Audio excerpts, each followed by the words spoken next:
Keluaran pasal 21 ayat 1-36. Dan inilah keputusan-keputusan yang harus engkau tetapkan di hadapan mereka. Ketika engkau membeli seorang budak Ibrani, 6 tahun dia harus melayani, dan pada tahun ke-7 dia harus keluar dalam keadaan bebas, tanpa biaya apapun. Jika dia datang seorang diri saja, maka ketika keluar pun dia seorang diri. Jika dia itu suami dari seorang istri, maka istrinya harus keluar bersamanya.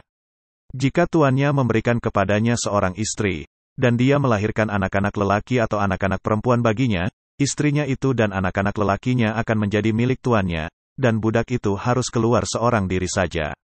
Dan jika budak itu dengan sungguh-sungguh berkata, "Aku mencintai tuanku, istriku dan anak-anak lelakiku, aku tidak mau keluar merdeka," maka tuannya harus membawa dia menghadap kepada Elohim.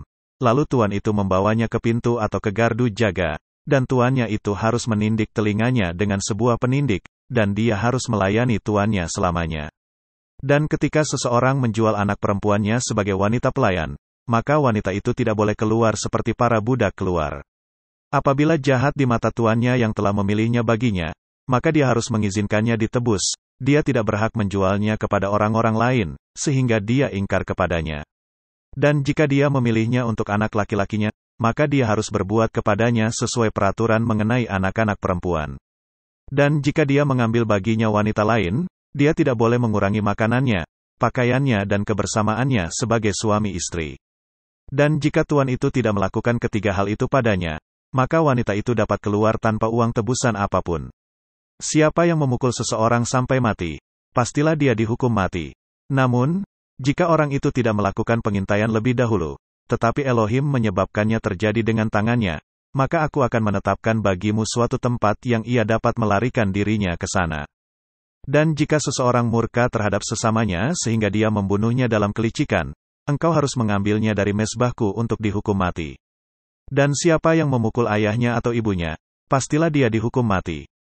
Dan siapa yang menculik seseorang, dan dia menjualnya, dan orang itu didapati masih di tangannya, pastilah dia dihukum mati. Dan siapa yang mengutuki ayahnya atau ibunya, pastilah dia dihukum mati.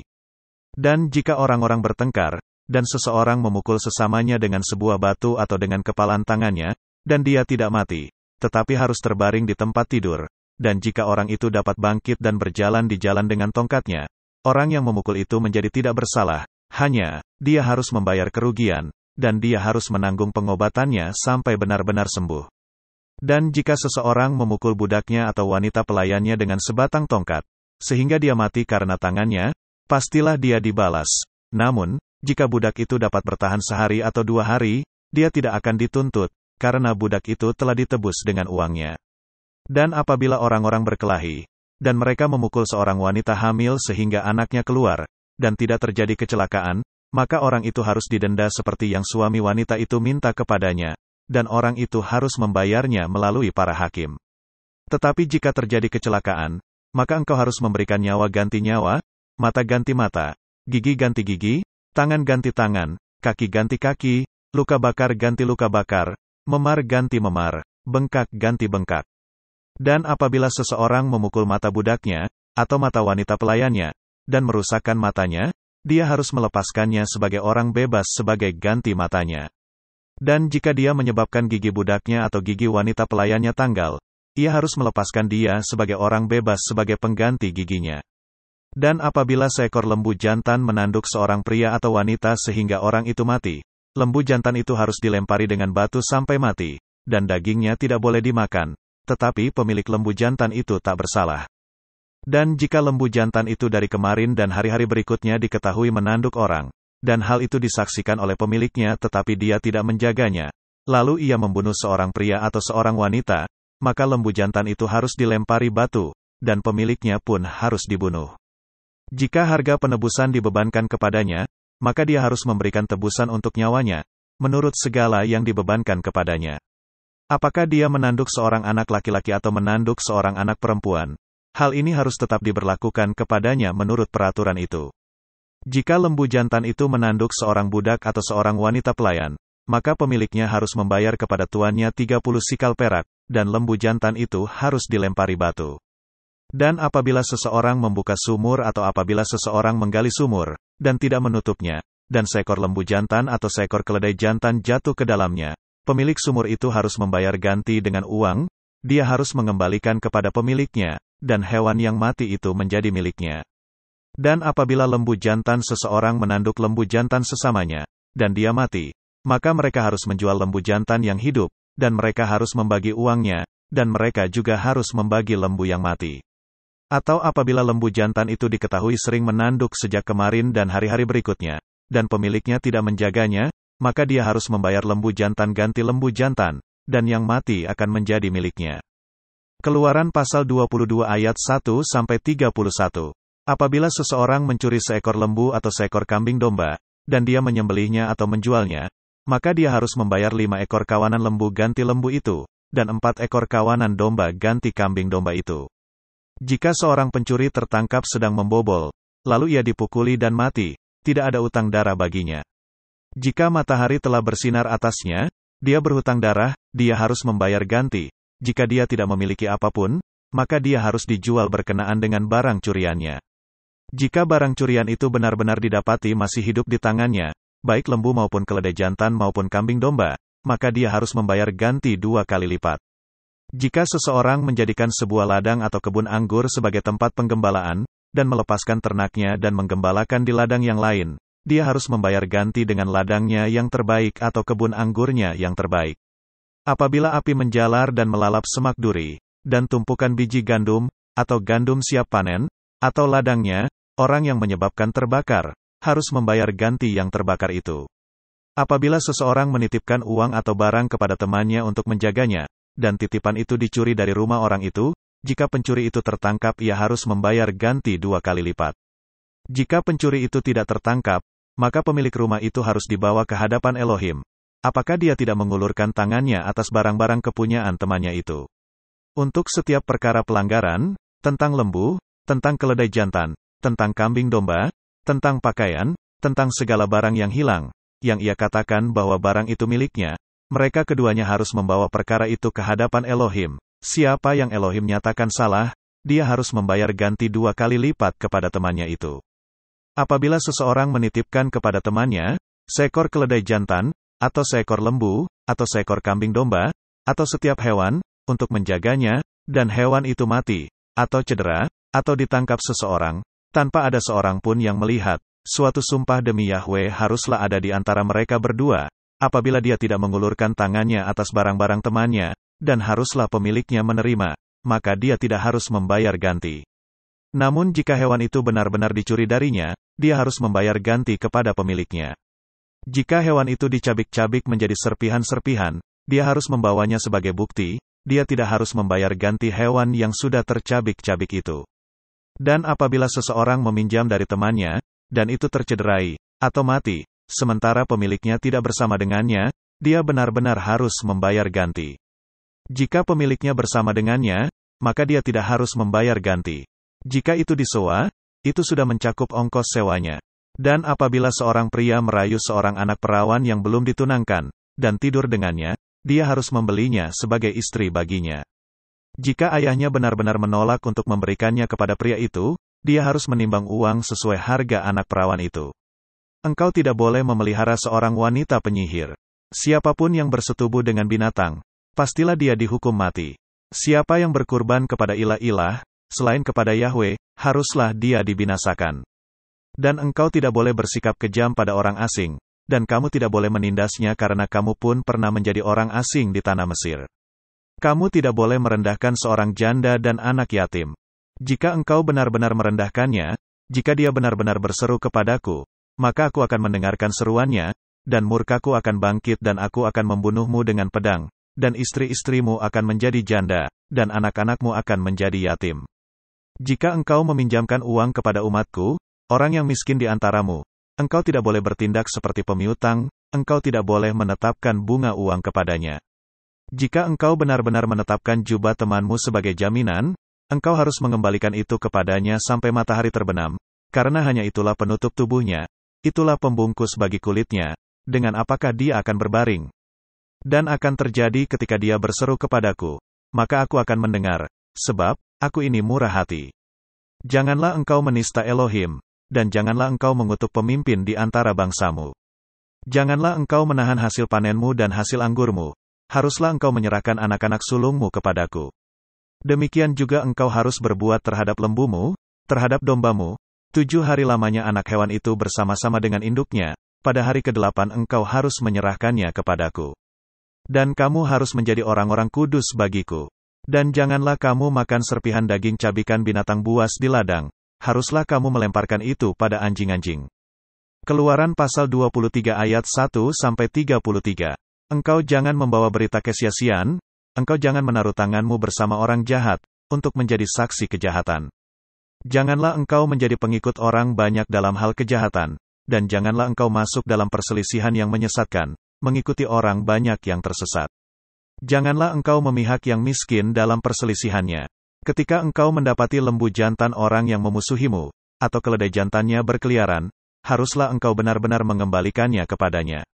Ketika engkau melihat keledai jantan orang yang membencimu rebah di bawah bebannya, maka haruslah engkau berhenti dari meninggalkannya, engkau harus benar-benar melepaskan bebannya. Janganlah engkau menyelewengkan keadilan dalam perselisihan saudara-saudaramu yang miskin. Haruslah engkau menjauhkan diri dari perkara kelicikan, dan hendaklah engkau tidak membunuh orang yang tidak bersalah dan orang yang jujur, karena aku tidak akan membenarkan orang yang jahat. Dan, janganlah engkau menerima suap, sebab suap dapat membuat buta penglihatan dan dapat membelokkan hal-hal yang lurus. Dan, janganlah engkau menindas pengembara, karena kamu mengetahui jiwa seorang pengembara, sebab, kamu pun pernah menjadi pengembara di tanah Mesir. Dan engkau harus menaburi tanahmu 6 tahun lamanya, dan engkau harus mengumpulkan hasilnya. Tetapi pada tahun ke-7, engkau harus membiarkannya dan meninggalkannya, sehingga umatmu yang miskin dapat memakannya, dan hewan di ladang dapat memakan sisanya. Demikian juga harus kau perbuat pada kebun anggurmu, pada kebun zaitunmu. 6 hari lamanya engkau harus melakukan pekerjaanmu, dan pada hari yang ke-7 haruslah engkau berhenti agar lembumu dan keledaimu dapat beristirahat, dan anak dari wanita pelayanmu dan orang asing dapat menyegarkan diri. Dan dalam segala hal yang telah kufirmankan kepadamu, haruslah kamu waspada, dan janganlah kamu menyebut nama ilah-ilah lain, hal itu janganlah terdengar dari mulutmu. 3 kali dalam setahun engkau harus mengadakan perayaan bagiku. Haruslah engkau memelihara hari raya roti tidak beragi. Selama 7 hari engkau harus makan roti tidak beragi pada waktu yang ditentukan dalam bulan Abib, seperti yang telah kuperintahkan kepadamu, karena di dalamnya engkau telah keluar dari Mesir, dan tidak seorang pun terlihat hampa di hadapanku. Juga hari raya penuaian, yaitu hasil-hasil pertama dari hasil-hasil kerjamu yang engkau taburkan di ladang. Dan hari raya pengumpulan, yakni pada saat berakhirnya tahun, yaitu pada saat kamu mengumpulkan hasil-hasil kerjamu dari ladang. 3 kali dalam setahun setiap laki-laki dari antaramu harus terlihat di hadapan Tuhan Yahwe. Janganlah engkau mempersembahkan darah kurbanku di atas yang beragi, dan lemak perayaanku janganlah bermalam hingga pagi hari. Yang terbaik dari hasil pertama ladangmu, haruslah engkau bawa ke bait Yahwe, Elohimmu. Janganlah engkau memasak anak kambing dalam susu induknya. Lihatlah, aku akan mengutus seorang malaikat ke hadapanmu untuk menjagamu dalam perjalanan dan untuk membawamu ke tempat yang telah aku persiapkan. Berjaga-jagalah di hadapannya dan dengarkanlah akan suaranya. Janganlah engkau membuat dia kepahitan, karena dia tidak akan menanggung pelanggaranmu, sebab namaku ada di dalam dia. Sebab, jika engkau sungguh-sungguh mendengarkan suaranya dan melakukan semua yang telah kukatakan, aku akan menjadi musuh dari musuh-musuhmu, dan lawan dari lawan-lawanmu. Sebab, malaikatku ada di depanmu, dan dia akan membawa engkau ke negeri orang Amori, dan orang Het, dan orang Feris, dan orang Kanaan, orang Hewi, dan orang Yebus, dan aku akan menghapuskan mereka. Janganlah engkau sujud menyembah kepada ilah-ilah mereka, dan jangan mau dibimbing untuk melayani mereka, dan jangan berbuat seperti perbuatan mereka. Sebaliknya, engkau harus benar-benar merobohkan dan benar-benar menghancurkan tugu-tugu berhala mereka. Dan kamu harus beribadah kepada Yahwe, Elohimmu, maka dia pasti memberkati roti makananmu dan air minumanmu. Dan aku pasti menjauhkan penyakit dari antaramu. Tidak akan ada yang keguguran dan yang mandul di negerimu. Aku akan memenuhkan jumlah hari-harimu. Kengerian akan kukirimkan mendahului engkau, dan aku akan mengacaukan semua orang yang ke antara mereka engkau akan datang. Dan aku akan menyerahkan punggung semua orang yang memusuhimu kepadamu. Dan aku akan mengirimkan tabuhan di depanmu dan akan menghalau orang Hewi, orang Kanaan, dan orang Het, dari hadapanmu. Aku tidak akan menghalaunya dari hadapanmu dalam setahun, supaya negeri itu tidak menjadi ketandusan, dan binatang-binatang liar di padang akan berlipat ganda terhadapmu. Sedikit demi sedikit, aku akan menghalau mereka dari hadapanmu sampai engkau beranak cucu dan memiliki negeri itu. Dan aku akan menetapkan batas wilayahmu dari Laut Suf bahkan sampai Laut Filistin, dan dari padang gurun sampai sungai Efrat, karena ke dalam tanganmu akan kuberikan penduduk negeri itu dan engkau akan menghalau mereka dari hadapanmu. Janganlah engkau mengikat perjanjian dengan mereka dan dengan ilah-ilah mereka. Mereka tidak akan tinggal di negerimu, supaya mereka tidak membuat engkau berdosa terhadap aku manakala engkau beribadah kepada ilah-ilah mereka, karena hal itu telah menjadi jerat bagimu. Keluaran pasal 24 ayat 1-18.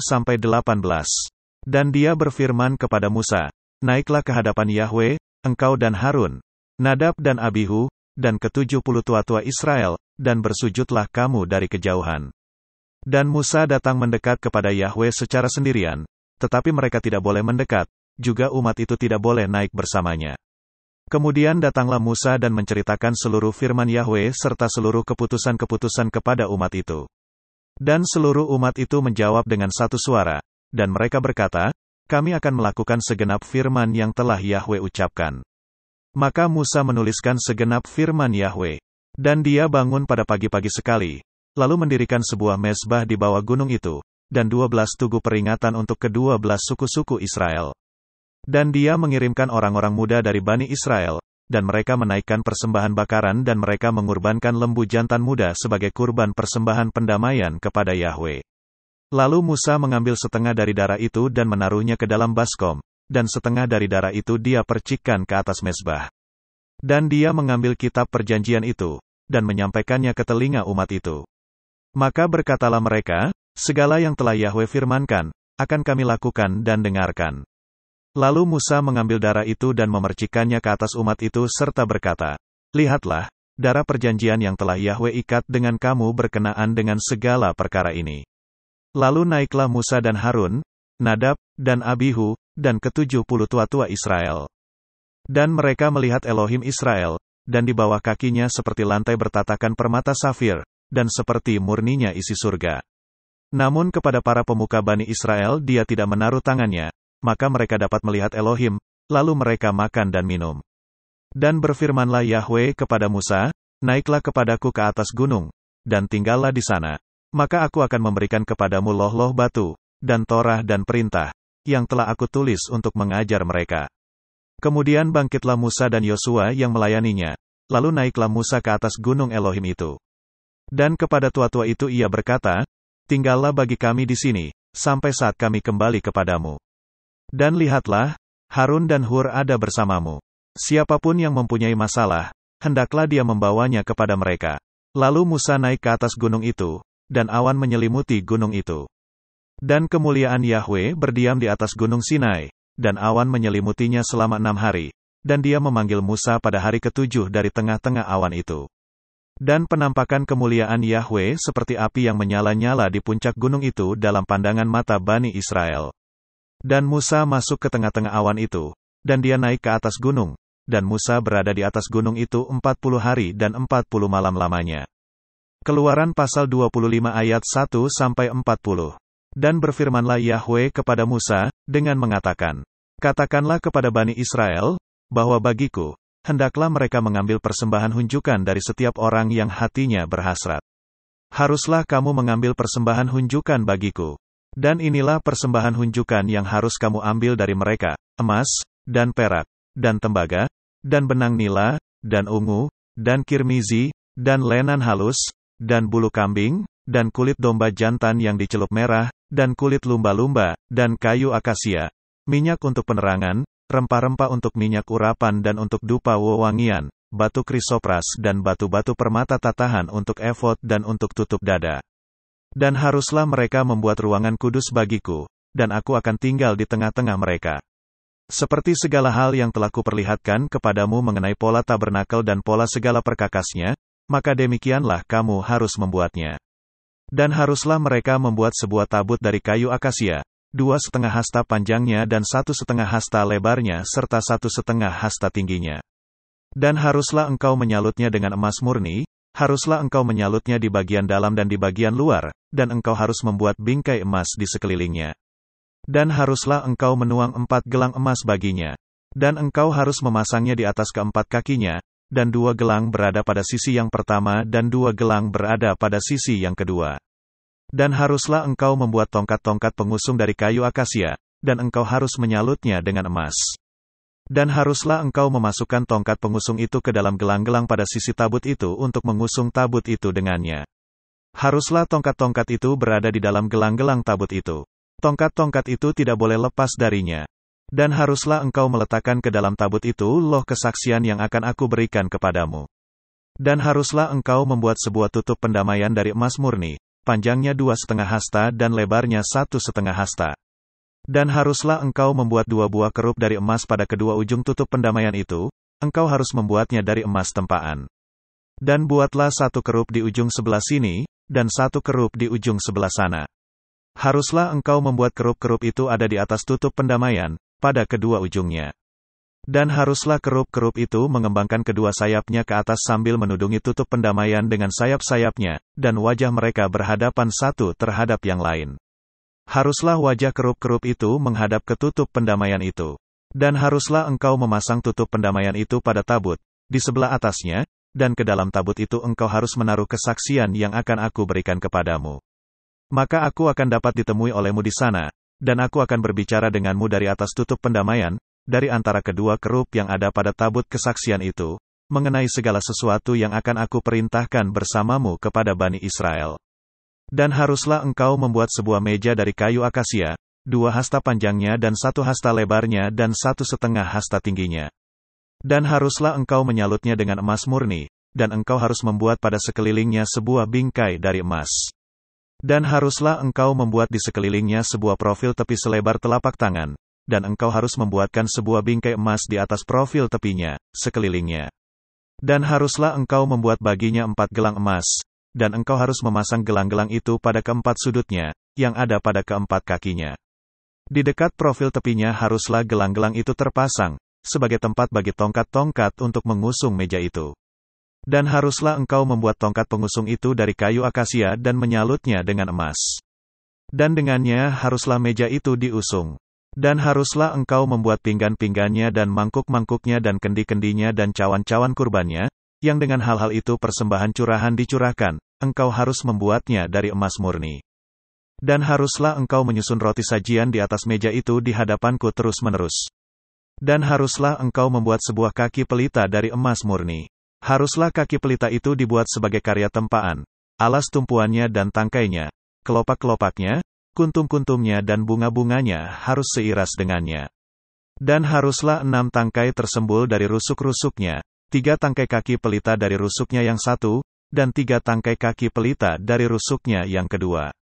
Haruslah ada 3 kelopak seperti bunga badam pada tangkai yang satu, dengan kuntum dan bunga, dan ada 3 kelopak seperti bunga badam pada tangkai yang lain, dengan kuntum dan bunga, demikianlah untuk ke-6 tangkai yang menyembul dari kaki pelita itu.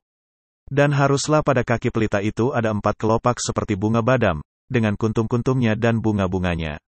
Dan haruslah 1 kuntum ada di bawah 2 tangkai darinya, dan 1 kuntum ada di bawah 2 tangkai darinya, dan 1 kuntum ada di bawah 2 tangkai darinya, sesuai dengan ke-6 tangkai yang menyembul dari kaki pelita itu. Haruslah kuntum-kuntumnya dan tangkai-tangkainya seiras dengannya, semuanya itu harus sebagai karya tempaan dari sebongkah emas murni. Dan haruslah engkau membuat 7 pelita, dan seseorang harus membuat pelita-pelitanya menyala, dan membuatnya bercahaya ke ruang depannya. Haruslah sepit-sepitnya dan nampan-nampannya pun dari emas murni. Haruslah orang membuatnya dari 1 talenta emas murni, beserta semua perkakasnya. Maka perhatikanlah dan buatlah berdasarkan polanya, seperti yang telah engkau lihat di atas gunung itu.